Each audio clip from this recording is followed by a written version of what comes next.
시작하겠습니다.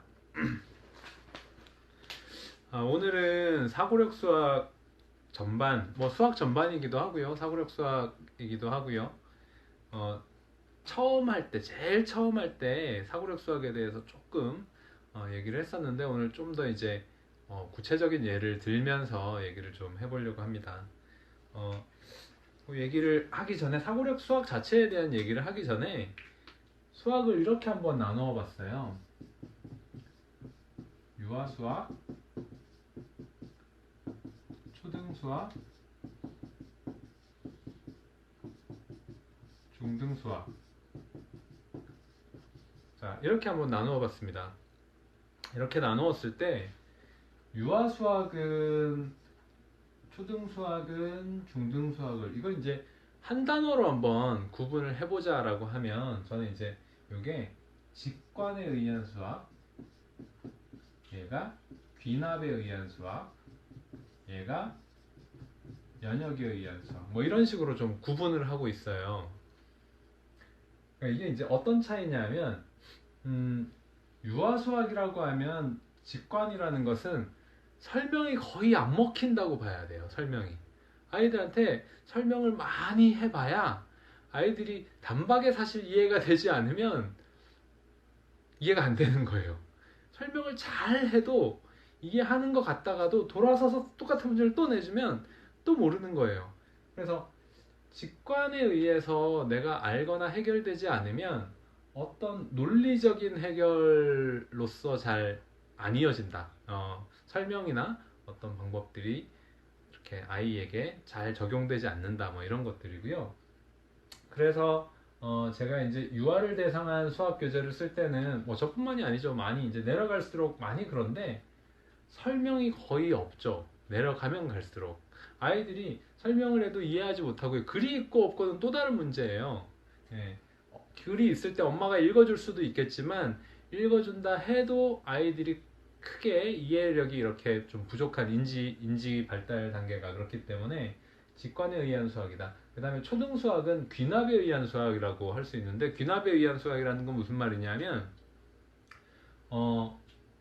본 걸 믿어요. 이 아이들은 본 거.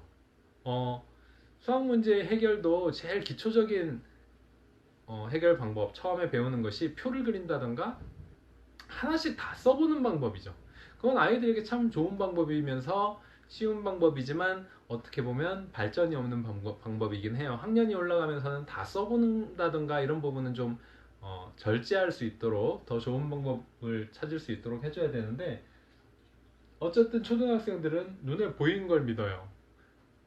상상력을 발휘해서 또는 기호나 문자에 의한 추상적인 서술 이런 것들에 대해서 좀 어렵게 느끼죠.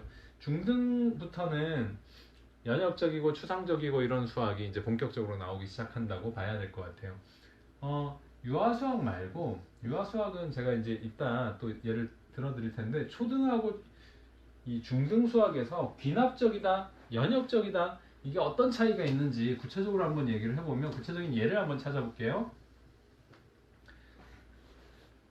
초등학교 4학년 아이에게 원이 무엇인지 물었어요. 원이 뭐니? 이렇게 저는 이제 이렇게 물어봐요. 사촌 동생이 놀러 왔어. 사촌 동생이 물었어. 형아, 원이 뭐야? 나 학교에서 원이라고 배웠는데 원을 정확히 모르겠어. 원이 뭐야? 이렇게 물어봤다는 거죠. 그렇게 아이들에게 이제 질문을 했을 때 아이들이 뭐라고 대답하느냐? 대다수는 동그란 거 아니에요? 이렇게 대답합니다. 저도 이제 아이들에게 묻는 거예요. 원이 뭐니? 이렇게 물어요. 물으면 아이들이 원이 뭔지 한마디로 한번 정의를 해봐. 이렇게 물으면 동그란 거요? 이렇게 대답을 해요. 그래서 제가 이거 원이야? 이렇게 묻는 거예요. 그러면 아닌데요? 그럼 뭐가 원이야? 이건 동그란 거 아니니? 그러면 똑바로 동그란 거요? 이런 식으로 이제 아이들이 표현을 하기 시작을 해요. 예. 즉 뭐냐? 원을 모른다는 거예요. 정확한 정의를. 원의 정의를 모른다는 거예요.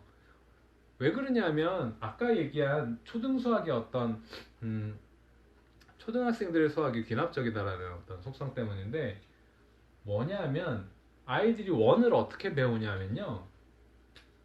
컴퍼스로 원을 그리는 걸 먼저 합니다. 그리는 거. 원을 그리는 거를 하고 뭐 태극 문양도 그리고 다양한 원으로 그릴 수 있는 또는 호로 그릴 수 있는 다양한 문양을 그리고요. 그 그린다는 것은 바로 뭐냐면 아이들에게 귀납적으로 실험을 통해서 직접 체험을 통해서 아 원이라는 것이 이렇게 같은 거리를 돌려서 그리는 거다라는 걸 체득하게 하고 싶어 하는 거예요. 이렇게 가르치는 방식이.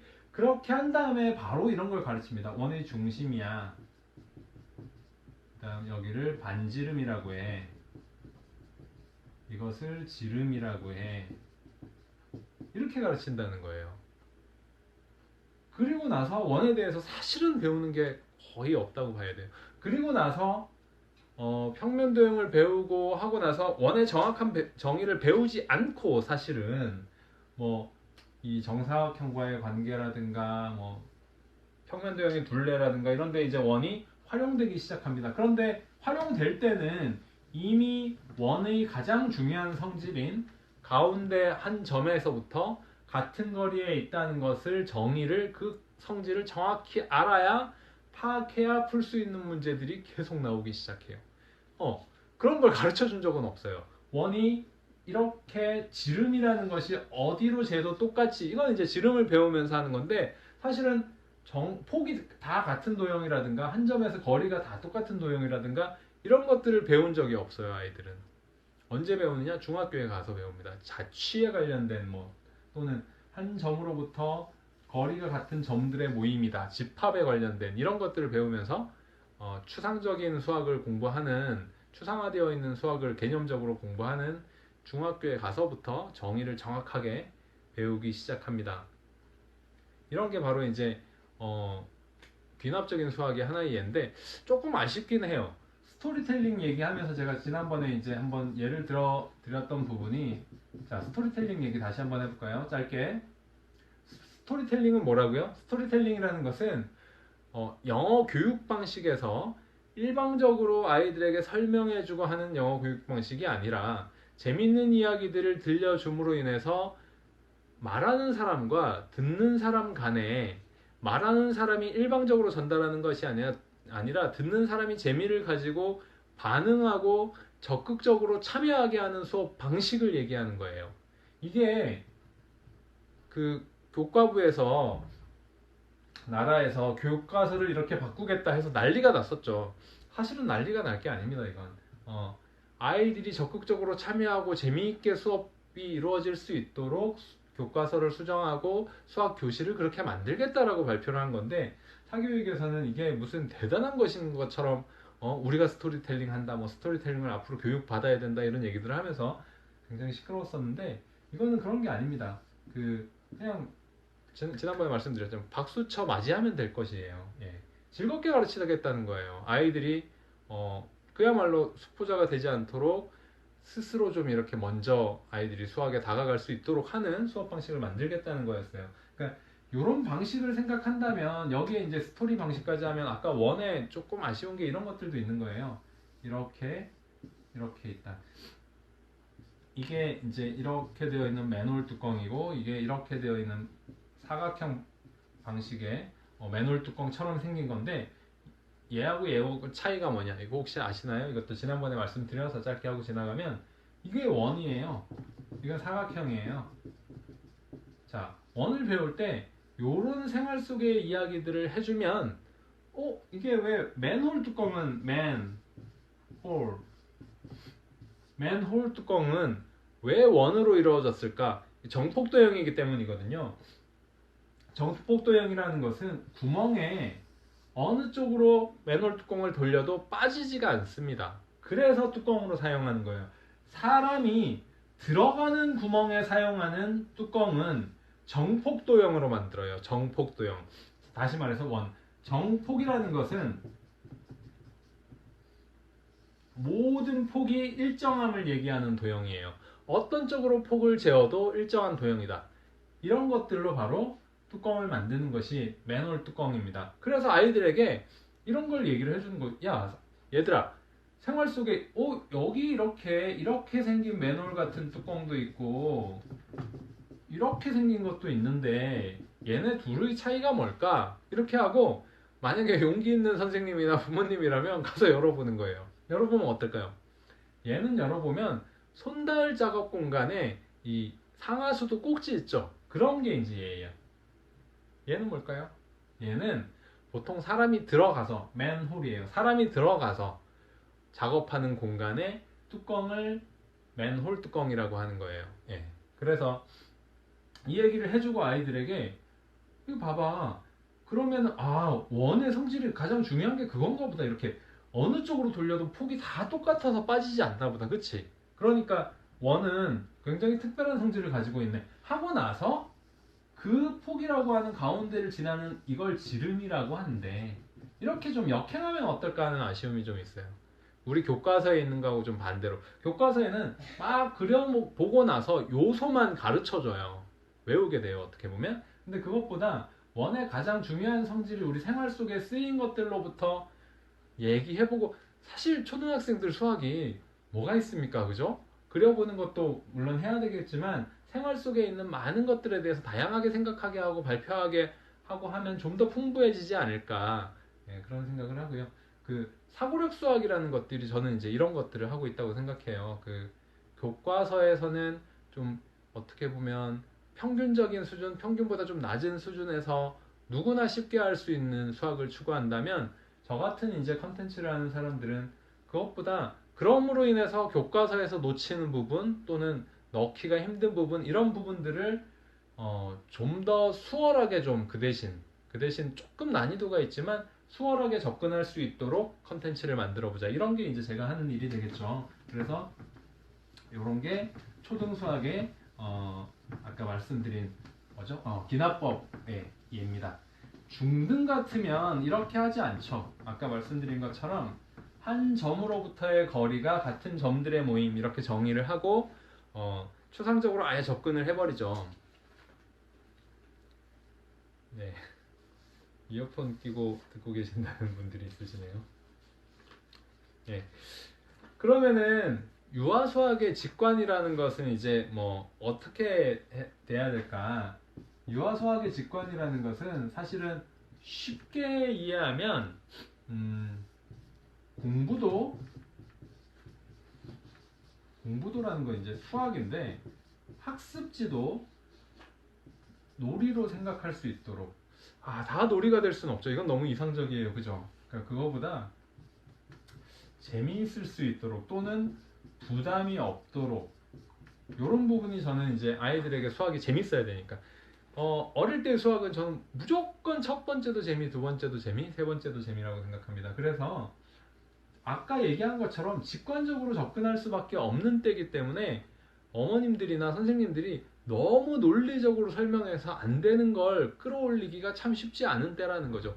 하지만 아이들의 사고력은 부쩍부쩍 커요. 그래서 좀 어려운 건 과감하게 덮어놓고 좀 쉬운 것부터 차근차근 해나가면 그 어려운 것도 한 6개월 후에는 꺼내서 할 수 있고 해서 어릴 때는 놀이, 재미, 부담을 덜하게 해야 되기 때문에 너무 어려워한다? 그럼 덮고 넘어가요. 제 친구가 그런 얘기를 하더라고요. 남의 집 자식은 할 텐데 우리 애가 못하는 거 너무 속상하다고 그런 얘기를 저한테 하면서 제가 이렇게 하라고 했더니 친한 친구가 힘들다고 그래서 그래도 더 중요합니다. 그래도 중요합니다. 어려워하는 건 어린아이들에게 강요하지 않고 좀 더 줄 필요가 분명히 있습니다.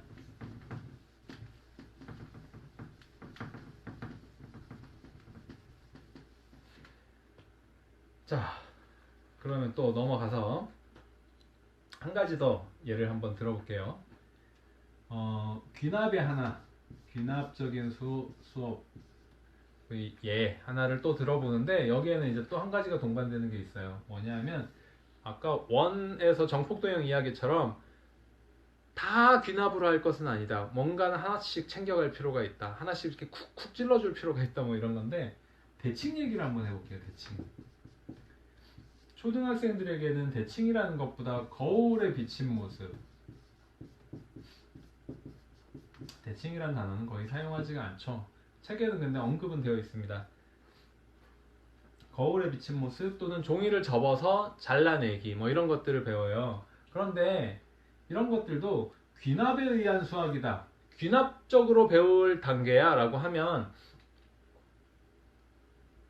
다 잘라보고 눈으로 보고 직접 해보고 아 답이 이렇게 되는 거구나 할 수가 있어요. 그죠? 이런 걸 뭐라고 하죠? 체험하는 수학이라고 하죠. 체험하는 수학. 체험 수학. 또는 교구를 사용하는 교구 수학일 수도 있어요. 그죠? 네. 그런데 여기에는 저는 이런 부분에 경계할 부분이 분명히 있다고 생각합니다. 경계할 부분. 뭐냐? 어떤 교구 좋나요? 어떤 교구 꼭 해야 될까요? 뭐 이런 질문들 그 게시판을 통해서나 아니면 뭐 많이 물어보시는 경우가 있는데 이 교구 수학, 체험 수학 이런 것들에 경계해야 될 부분이 뭐냐? 조금 전에 말씀드린 것처럼 거울에 비친 모습을 거울로 관찰한다. 그리고 따라 그린다. 그 다음에 색종이를 접어서 이런 거예요. 이렇게 정사각형 모양의 색종이를 이렇게 접으면 이렇게 접히겠죠. 여기를 이렇게 잘랐어. 그러면 어떻게 펼쳐질까 하면 이렇게 대칭을 그리는 이런 모양을 이제 하는 단계에서 귀납적으로만 접근하면 어떻게 될까요? 직접 해보고 마는 수학이 될 수가 있어요. 뭐가 문제일까요? 문제는 중요한 순간에 문제를 풀 수가 없어요. 아이들이. 네. 해보면 다 그게 끝이고 다 될까요? 그렇지 않아요. 그걸로 그칠 수가 있어요. 그걸로. 이걸 많이 잘라보면 참 힘든 말인데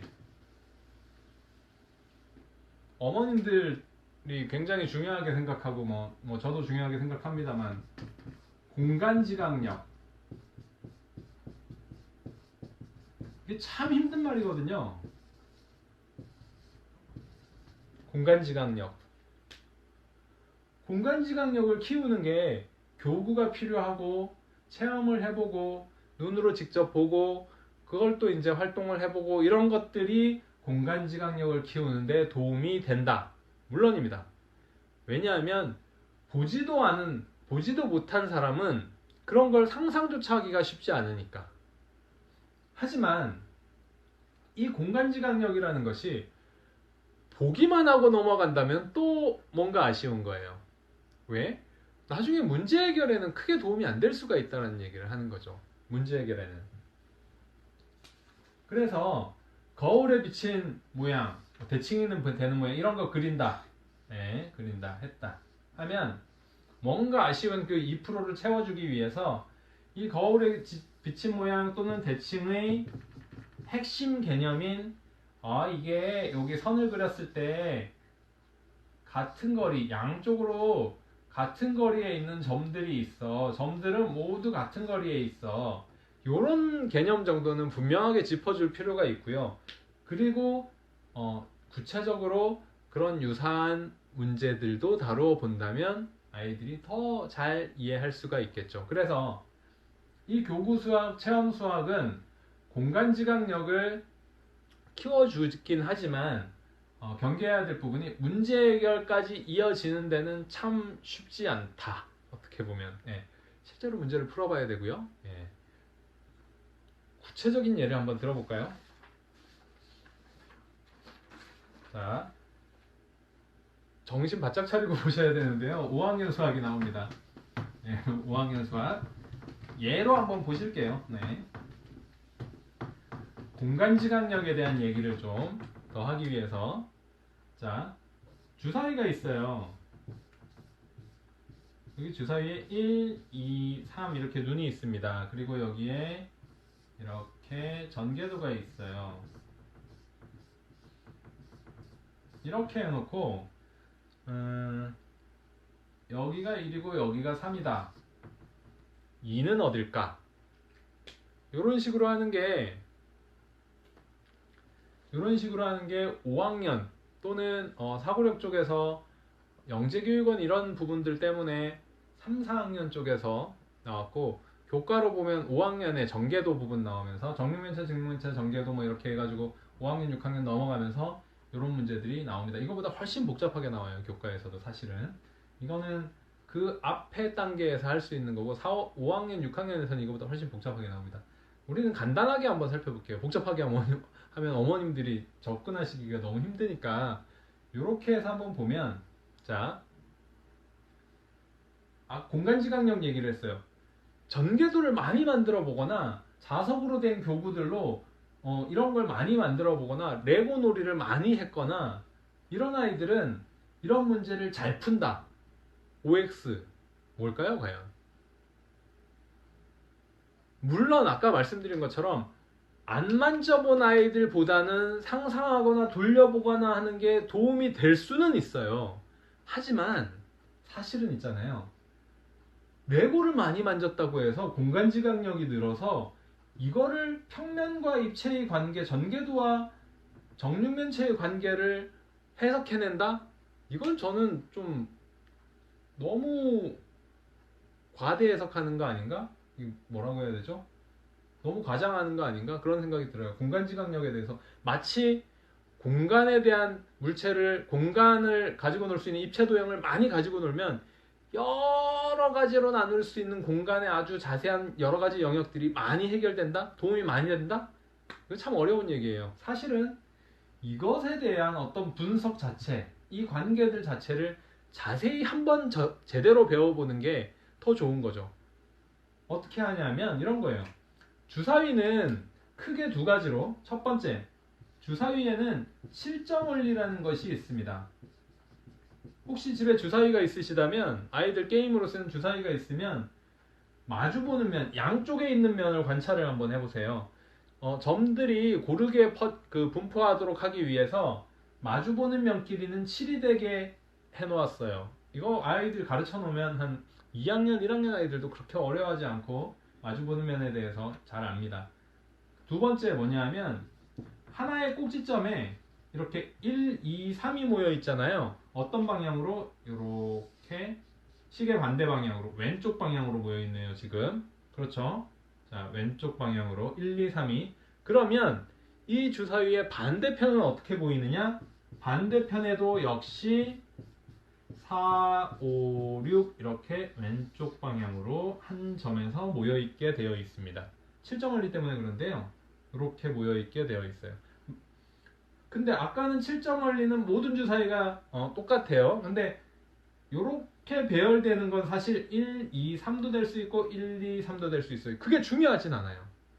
그러면 왜 1, 2, 3이 배열됐다는 얘기를 했느냐? 바로 이 배열의 순서를 보는 것이 전개도와 입체도형 간의 관계를 해석하는 데 도움이 되기 때문이에요.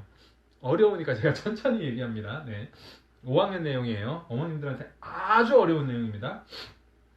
네. 자, 이렇게 시계 반대 방향으로 배치가 되어 있다. 그러면 여기 3이 있었죠. 얘하고 얘가 똑같은 거라고 하면 다른 자리의 수들을 어떻게 찾아내느냐? 바로 이 3은 전개도라고 생각하면 조립하면 얘하고 조립하겠죠. 그러면 여기 안 있고 3 여기 있다고 생각할 수도 있어요. 그 다음에 얘하고도 조립이 가능해요. 그러면 3이 여기 안 있고 여기 있다고도 생각할 수 있어요. 아이들 교구 있으면 한번 만들어 보세요. 그리고 나서 아까처럼 한 점에서 시계 반대 방향으로 1, 2, 3이 배열되어 있다를 이렇게 할 수 있느냐 이렇게 할 수 있느냐 비교해 보는 거예요. 여기에 있는 걸 내가 돌려본 거를 평면으로 펼쳤을 때 이렇게 봐야 되나? 이게 아니에요. 조금 전에 말씀드린 것처럼 하나의 꼭지점의 배열을 내가 어떻게 분석할 것인가? 1, 2, 3 이렇게 시계 반대 방향으로 배열되어 있구나. 그걸 여기에도 그대로 펼쳤으니까 여기에 2가 들어가야 1, 2, 3 되겠구나. 1, 2, 3 되면 오른쪽이니까 이건 잘못됐네. 1, 2, 3이네. 한 다음에 이 7점 원리에 의해서 3 반대쪽에 4 뭐 이런 식으로 완성할 수가 있답니다. 이게 바로 5학년 수준에서의 문제인데 말씀드린 것처럼 실제 5학년 수준은 얘보다 어렵게 나옵니다. 자, 여기에서 다시 한번 돌아보세요.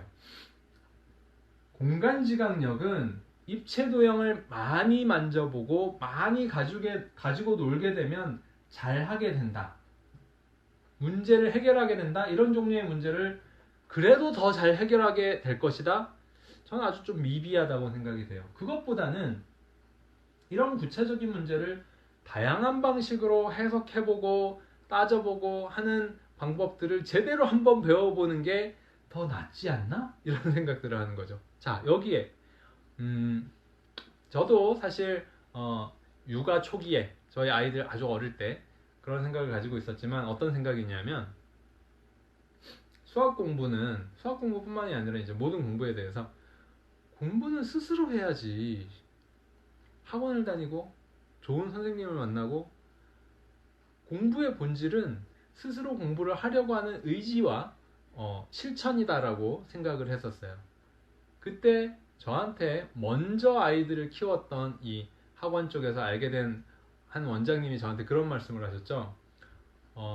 자수성가형 서울대 출신들의 심각한 문제야. 이렇게 이제 저한테 말씀을 하셨어요. 즉, 내가 열심히 공부해서 잘 뭔가를 해냈다고 해서 우리 아이들이 공부는 스스로 하는 거야. 공부는 스스로 하는 거야. 스스로 한 문제를 해결할 때 그 풀이 방법이나 이런 것들이 머릿속에 오래 남아있을 수 있어. 물론 그런 부분은 자기주도 학습이나 이런 부분에서 공부를 그런 자세로 공부하게 하는 부분은 매우 중요합니다. 예, 공부하는 자세에 있어서 매우 중요하지만 이렇게 입체도형을 어떤 식으로 해석하고 풀어내느냐는 이거 배우는 거예요. 이거 꼭 학원 아니라도 수학에 관한 다양한 책들, 수학에 관한 관심이 아주 많은 아이들이라면 찾아볼 수 있고요. 아니면 시중의 책들 중에서는 이런 원리까지 풀어내려고 하는 책들은 사실은 저는 사고력 수학이라고 생각을 해요. 오늘 이제 주제가 사고력 수학인 이유가 사고력 수학의 접근이 수학을 어떻게 바라보고 어떤 식으로 접근해 가는가를 좀 얘기를 하려고 이제 폭넓은 얘기로부터 점점 구체적인 얘기로 이제 다가갈 거거든요. 남은 시간 동안. 예. 그래서 공간지각력도 지금 하나의 예만 들어드렸지만 이 공간지각력이라는 것이 생각해보세요. 평면에 대한 공간지각력, 뭐 돌리고 뒤집고 이런 거, 입체에 대한 공간지각력, 또는 입체도 이런 주사위의 관계, 또는 입체와 입체를 붙이고 또는 쌓기나무를 어떻게 하고 정말 여러 가지 유형이 있고 수많은 문제들이 있는데 공간지각력을 키워서 해결한다? 어불성설이죠. 그래서 제가 교구 수학에 대해서 경계할 필요가 있다고 말씀을 드리는 거예요. 어릴 때 가지고 놀도록 하는 고가의 그 입체 교구들 있죠? 예. 그것들이 공간지각력을 키워서 이런 것들을 잘 해결하게 한다? 아니라고 생각합니다. 예. 이런 부분들을 설명하는데 이해력이 더 나아지긴 한다. 아까 말씀드린 것처럼 보지도 못했으면 그걸 어떻게 상상하면서 알아듣습니까? 그죠? 하지만 많이 보고 많이 만져본 아이들이라면 이런 설명을 할 때 금방 이해할 수는 있겠죠. 아까 이런 설명 어머님들은 잘 이해 못하시겠죠. 근데 정계도로 많이 만져본 아이들은 어떨까요? 얘하고 붙이는 거니까 이렇게 붙는 거하고 똑같겠지 이런 것들을 실제 저게 무슨 말이지? 여기 이렇게 붙이니까 이런 상상들을 빨리빨리 할 수 있다는 거죠. 네. 그래서 공간지각력이라는 것이 사실 쉽진 않다. 그러면 뭐까지 돼야 된다? 네. 공간지각력에서 지난번에 이제 강의했던 문장제하고 똑같은 얘기예요. 결국은 똑같은 얘기로 가네요. 문장제가 뭐라고 했어요? 독서만으로 해결되지 않는다. 절대. 문장제를 어려워하는 아이들이 독서만으로 해결이 되지 않는다. 구체적인 유형, 구체적인 문제, 구체적인 관계들을 많이 살펴볼 필요가 있다. 잠시만요. 쇼킹하다는 분들이 많이 있으시네요.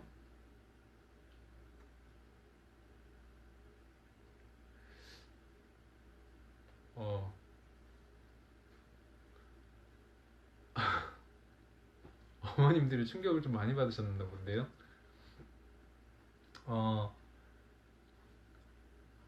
교구 수학은 제가 지난번에도 말씀드렸다시피 다시 한번 이 부분 짚고 지나갈게요. 유아 수학에서 무엇을 할 것이냐? 유아 수학은 뭐냐? 유아 수학에서 무엇을 할 것이냐? 재미있게 하자. 이거 지난번에 제가 다 강의했던 거예요. 재미있게 하자. 그럼 재미있게 무엇을 어떻게 할 것이냐?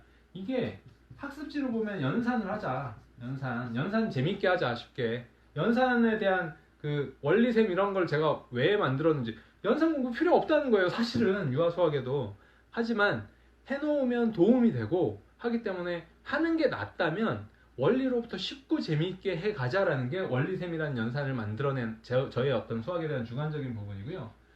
그리고 나서는 교구나 또는 보드게임 얘기도 말씀드렸죠. 보드게임이나 이런 걸 많이 해가자. 특히 보드게임 같은 거 논리력이나 교구도 있지만 교구보다 보드게임이 좀 더 폭넓은 것들이 단품으로 찾아보면 많이 있어요. 그래서 교구, 보드게임 포함. 예.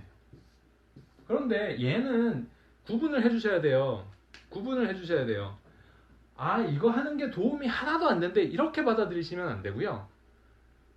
이것들이 아이들 수학 재미있게 접근하게 해주고 관심 가지게 해주고 이 수학을 재미있게 출발하는 아주 중요한 역할들을 해주는 거예요. 그런데 이 교구들에 이렇게 막 써져 있는 상업적인 문구 있죠. 뭐 공간 지각력을 위해서 뭘 하고 그거는 정말 아니라는 거예요.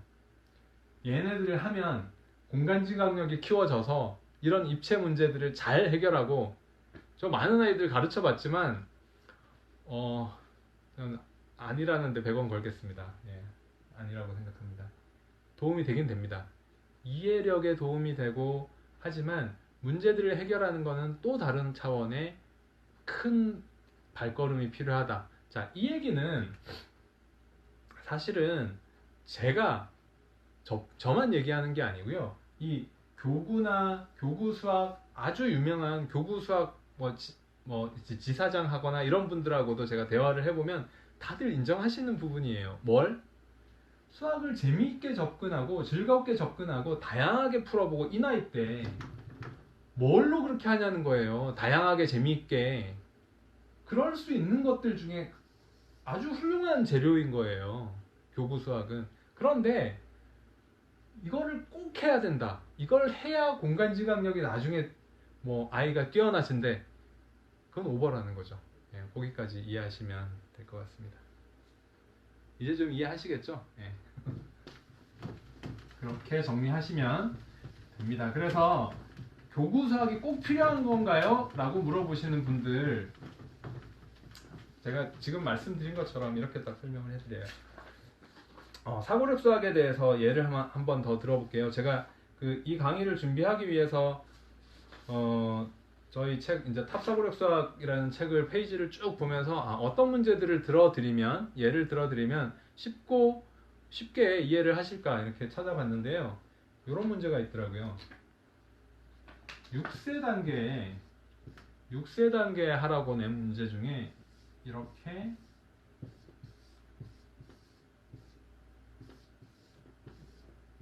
이렇게 있는 문제가 있어요. 6세 단계의 첫 번째 책에서 수세기를 배우면서 뭘 하느냐? 원에 연결되어 있는 선의 개수를 세어서 적어라. 이런 걸 해요. 하나, 둘, 셋, 하나, 둘, 셋, 하나, 둘, 셋, 넷, 4, 하나, 둘, 2. 쉽다, 그죠? 아이들에게 어렵습니다. 네, 어려워요. 처음 6세 아이들에게 이거를 이제 해보면 제일 처음에는 이해를 누구도 못할 거예요. 그런데 설명해주고 예를 들어주고 하나, 둘, 셋, 3이라서 여기 3을 적는 거야. 이렇게 설명 다 해주잖아요. 그때부터는 아이들이 이렇게 하라는 거야. 이렇게 하면서 이제 하기 시작합니다. 사실은 알고 나면 쉽죠. 어렵지가 않죠. 근데 이 문제 있잖아요. 사실 초1 전국 경시 대회에 30문제 중에 한 문제로 나와서 그 당시에 제일 많이 아이들이 틀린 문제 중에 한 유형입니다. 네. 그러니까요. 지금 이게 글에서도 쓰시는 거 어머님들이 쓰시잖아요. 근데 제 의도는 뭐였냐면 수세기를 할 때 수세 예, 6세 단계 탑수학은 6세 단계에서 그냥 수세라고 다양하게 세기하면서 이제 넣어놨어요. 그래서 수세기를 할 때 이런 부분들을 넣으면서 수를 세어도 다양하게 세자. 수를 세는 걸 정확하게 했어. 그러면 다양한 관계에서 이런 것도 있고 또 이런 것도 넣어놨어요. 다양하게라는 게 무슨 말이냐? 이게 지우면 삐걱삐걱합니다. 세모, 네모, 동그라미가 있다. 자, 아이들에게는 어려울 수 있는 도형 3개가 있어. 그러면 우리가 이제 교점이라고 하죠. 도형과 도형이 만나는 점을 세워서 하나, 둘, 셋, 넷, 다섯. 원하는 5개가 맞나? 사각형을 그렸더니 사각형은 6개가 맞나? 이만큼 하진 않는데 이런 식의 문제들도 예. 자, 이런 것들은 제가 뭘 얘기하고 싶은 거냐면 문장제 얘기하면서 뭐라고 말씀을 드렸어요.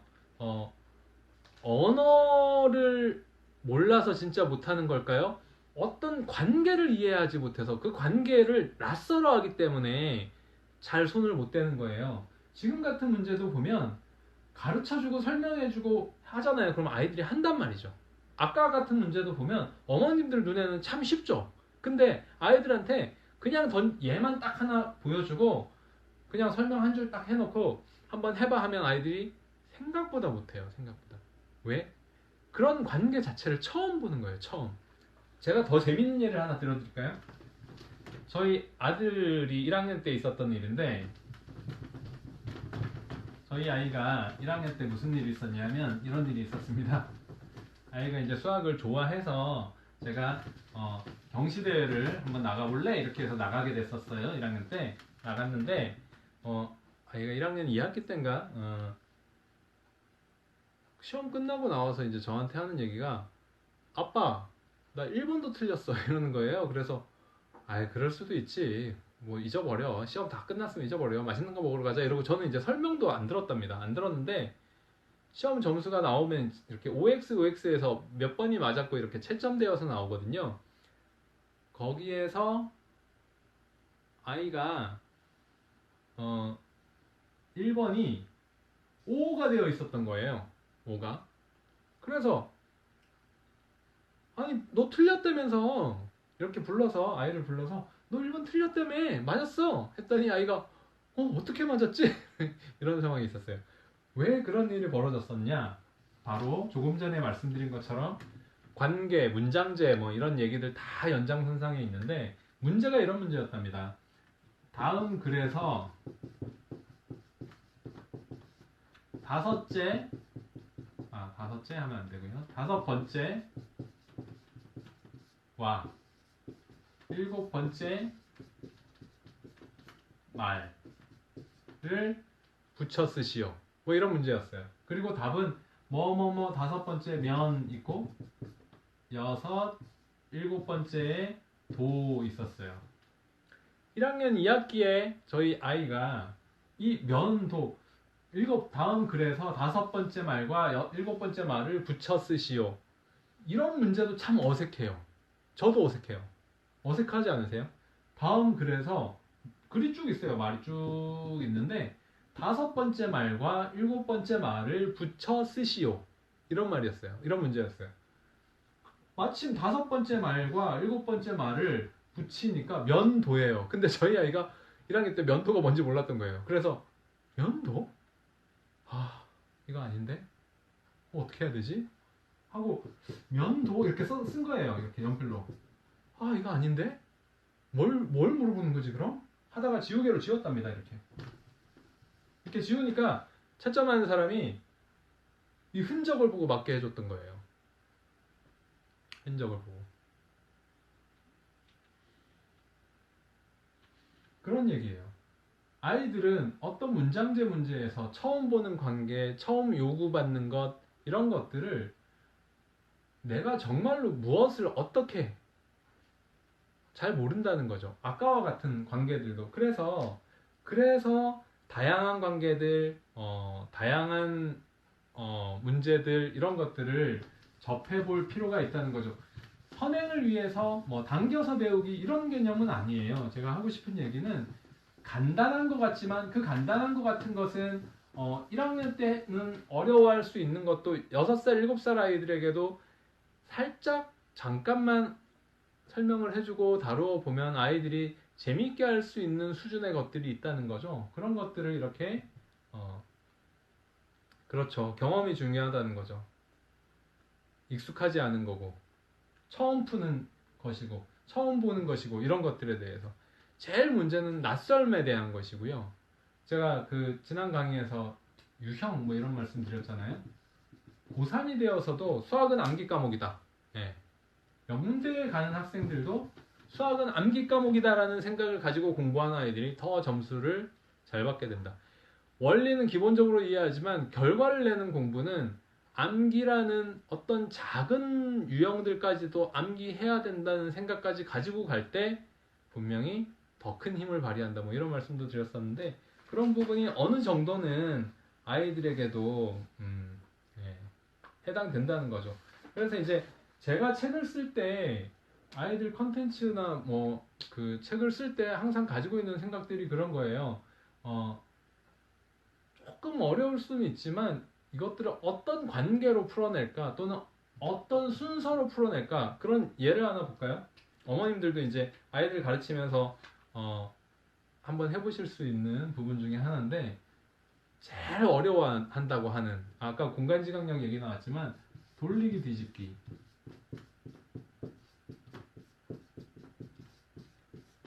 자, 돌리기 뒤집기라는 게 초등학교 3학년에 도형 움직이기로 해서 나오는데 초등학교 1학년에서부터 6학년까지 중에 이렇게 가는 단계들 중에 도형과 관련하여 또는 공간지각력이라고 표현할 만한 도형이라고 하면 개념에 관한 문제가 아니라 굉장히 이렇게 융통성 있어 보이는 문제들 중에서 아이들이 한 번 빠져들면 정말 헤어나기 힘들어하는 부분이 바로 돌리기와 뒤집기에 관한 부분입니다.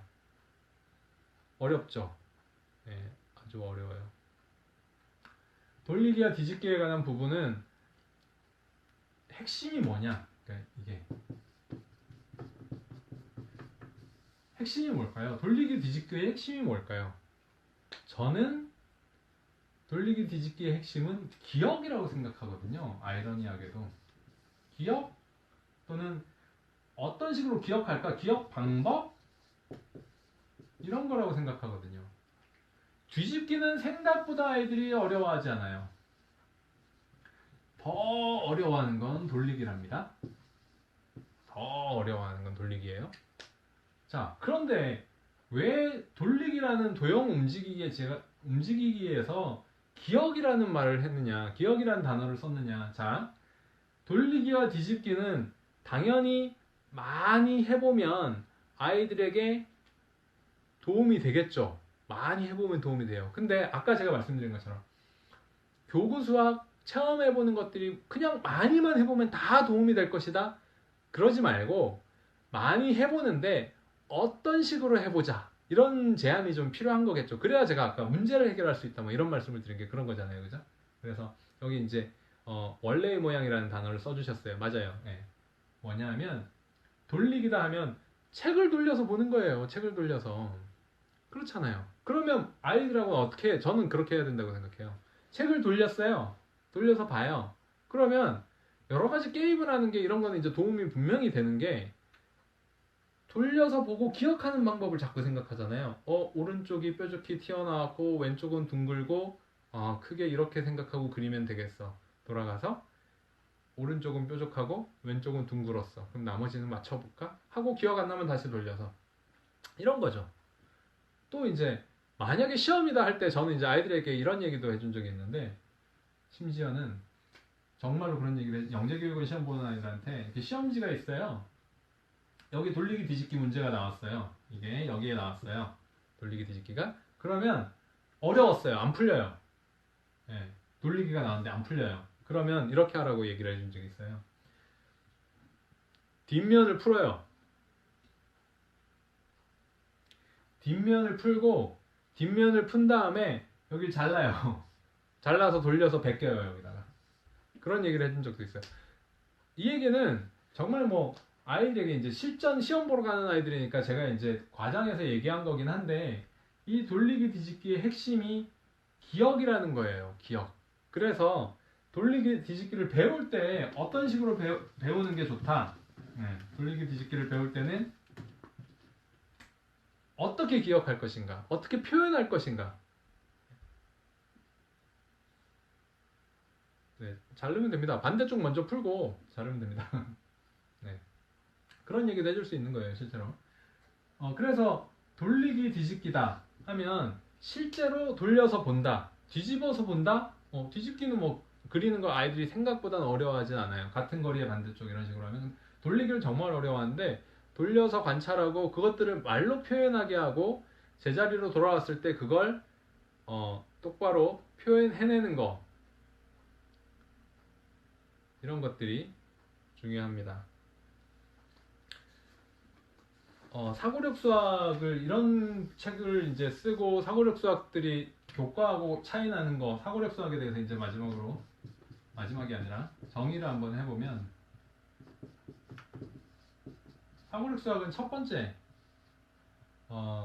교과 외의 내용을 공부합니다. 두 번째, 공부하는 방법에서 차이가 있는 경우가 많이 있습니다. 자, 이게 두 가지가 뭔지 설명을 한번 드리면, 교과 외라는 건 아까 유아수학이나 또는 초등수학의 예를 한번 들어보면 초등학교 1, 2학년 때까지는 거의 다 수학이 연산과 수예요. 그리고 다른 걸 해도 정말 개념적인 부분으로 배워요. 어떤 기초적인, 기본적으로 분류할 수 있는 큰 모양이 이렇게 기둥 모양, 상자 모양, 공 모양 이런 것들이 있어. 뭐 이런 식으로 크게 큰 개념으로 배워요. 아니면 수와 연산 위주로 공부하게 됩니다. 그런데 사고력 수학이라고 하는 것들은 다양한 문제들을 좀 접하게 해주기 위해서, 사실 쌓기나무다 하면 교과에서 6학년에 나오거든요. 근데 쌓기나무다라고 하는 게 이 사고력 수학들에서는 6세, 7세부터도 기초적으로 좀 접근을 시킵니다. 왜? 아이들이 할 수 있으니까.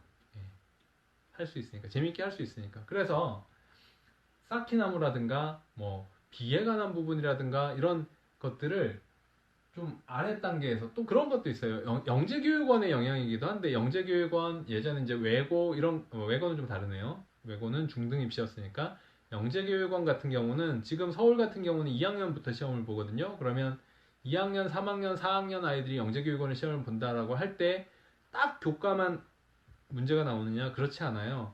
아이들의 생각에 대한 유연함, 융통성 이런 것들을 보기 위해서 뒤에 배우는 거지만 생각을 통해서 해결할 수 있는 다양한 문제들이 나온다는 거죠. 그래서 교과 외의 영역들, 이거 이제 영역이라고 한번 해볼까요? 영역들. 또는 학년이 올라간다. 학년이 올라갈 때 사고력 수학은 뭘까요? 학년이 올라갈 때 사고력 수학은 일부분은 심하고, 일부분은 심하고 어떤 부분은 교과에서 탐구형으로 접하지 않는 것들을 탐구하게 된다. 탐구형이라고 하면 거의 교과 외로 가면서 심화된 내용이라고 보시면 돼요. 이 교과 외 영역이 어떻게 보면 어떤 한 부분은 교과 편제상으로 수화 기본 개념밖에 안 배우는데 다양한 영역을 공부한다라고 볼 수도 있고요. 또 다른 부분으로 보면 탐구형으로 들어가는 문제들 같은 경우는 교과에서는 초등 수학은 기능 위주로 사실 배우거든요. 계산하거나 어떻게 계산한다, 개념이 어떻게 해서 연습하고 뭐 이런 부분을 많이 배우는데, 탐구형으로 들어가거나 뭐 이런 부분들이 이제 사고력 수학에서 많이 하는 부분이고, 이거는 방법적으로 차이가 좀 사고력 수학에 있는 부분이 있어요. 이건 뭐냐면 예를 들어 경시 수학이다 또는 뭐 학교 수학도 비슷하겠지만, 일반적으로 우리가 그동안 알아오던 수학 같은 경우는 연습을 하는 부분이 되게 많았어요. 그러니까 선생님 같은 경우도 스타일이 많이 달라요. 이런 식으로 다르죠. 수업을 들어간다 하면 쫙 설명해주고, 고등학생들 가르치듯이 설명해주고 강의를 쭉 해준 다음에 자 풀어봐 하면서 돌아다니면서 이렇게 체킹해주고 봐주고 고쳐주고, 이런 게 전통적인 수학 교육이었어요. 근데 사고력 수학이라고 하는 수학 교육은 아까 제가 스토리텔링의 의미 말씀드렸죠. 자발적인 참여를 유도하려고 한다. 그리고 교구를 이용해서 문제 푸는 매개가 되는 것들, 매개체들, 교구, 토론, 다양한 방법들을 통해서 아이들이 스스로 이해했다고 착각하게 만드는 어떤 지도 방식을 많이 택한다. 이런 부분들이 사고력 수학에서 저는 많이 있다고 생각해요. 물론 학원마다 다르지만 사고력 수학만 제가 14, 15년을 해오는 사람으로서 조금씩 차이는 있지만 1번은 분명하고요. 2번은 많이들 그렇게 하려고 노력하는 부분입니다. 실제. 예. 그리고 교과 수학을 하는 데서는 이런 부분을 잘 못하는 부분인 것도 사실이고요. 양적으로 많이 가르치고 사고력 수학 쪽에서는 조금 덜 가르치더라도 더 생각하게 하자. 이런 부분이고, 그 다음에 제가 이제 저는 출판을 지금 하고 있기 때문에 문제집을 만들면서는 좀 폭넓게 바라보게 하자. 폭넓은 문제들을 다뤄보게 하자. 그러다 보니까 이제 난이도는 좀 올라갑니다. 난이도는 좀 올라가지만 그럼에도 불구하고 교과 수학은 많이 있잖아요. 그죠? 많이 있기 때문에 사고력 수학에서는 다소 어려운 내용이지만 그럼 제가 연구하는 건 그런 거예요. 이 어려운 걸 어떻게 아이들이 덜 어렵게 접근하게 할까? 접근할 수 있도록 할까? 이런 부분들을 이제 하는 거죠. 그러다 보니까 욕도 많이 먹습니다. 무슨 욕을 많이 먹나요? 아니 무슨 1학년이 이런 걸 벌써 해야 돼, 2학년이 벌써 해야 돼, 이런 욕을 많이 먹죠. 그거는 뭐 어쩔 수 없이 한쪽을 선택하다 보니까 예, 지향점이 다른 분들에게는, 분들이 봤을 때는 아 너무 어렵게 수학을 하는 거 아니야, 뭐 이런 얘기들도 들을 수는 있는 부분이 있습니다. 그건 실제로 그렇고요. 시간이 거의 다 되었는데요. 질문을 한번 받도록 하겠습니다.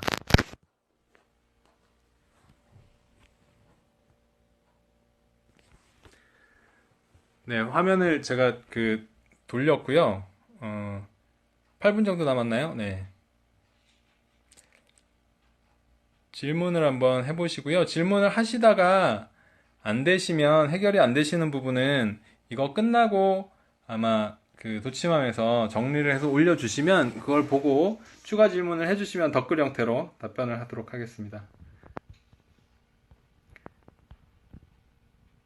저는 학원을 하고 있진 않습니다.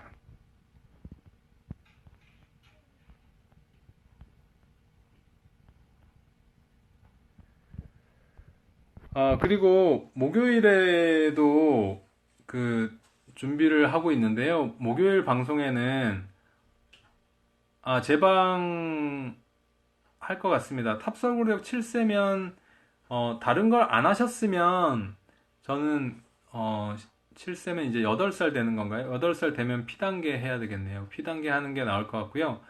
쉽고 재미있게면 K해도, 조금 전에 아까 제가 말씀드린 것처럼 어린아이들이 할 수 있는 단계로 했기 때문에 K해도 어느 정도는 뭐 할 수 있고요. 초3은 탑사고력이 지금 출간되어 있지 않아요. 그래서 지금 노크 보시는 게 좋지 않을까요? 노크로 지금 저희 탑사고력은 1학년까지밖에 안 나와 있어서 1학년 위쪽에서는 일단 노크도 잘 만든 책이죠. 그래서 한은조 대표님이 만드셨고 한 소장님이 만드셨고, 노크도 2학년, 3학년 쪽에서는 한번 선택해 보실 만한 좋은 책이고요.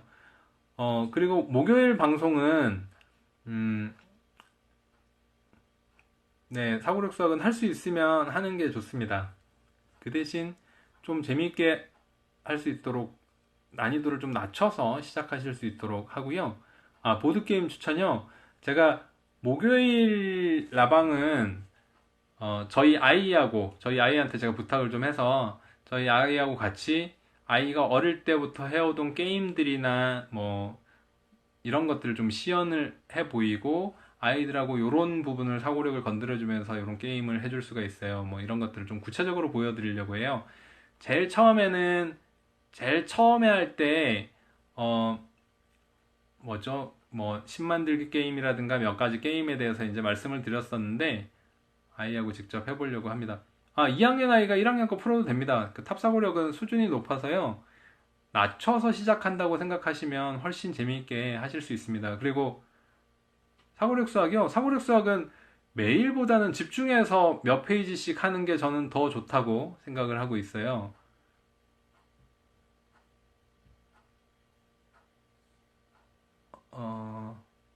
그리고 원리셈도 아직 진행되고 있습니다. 원리셈에도 관심 부탁드립니다. 네, 오늘 방송은 여기까지 하겠습니다. 시간이 다 된 것 같아요. 네, 목요일에 구체적으로 아이와 놀아주는 어떤 내용들, 1031과 탑 난이도 비슷합니다. 네, 그런 것들로 목요일 날 뵙도록 하겠습니다. 원리셈은 연상교재입니다.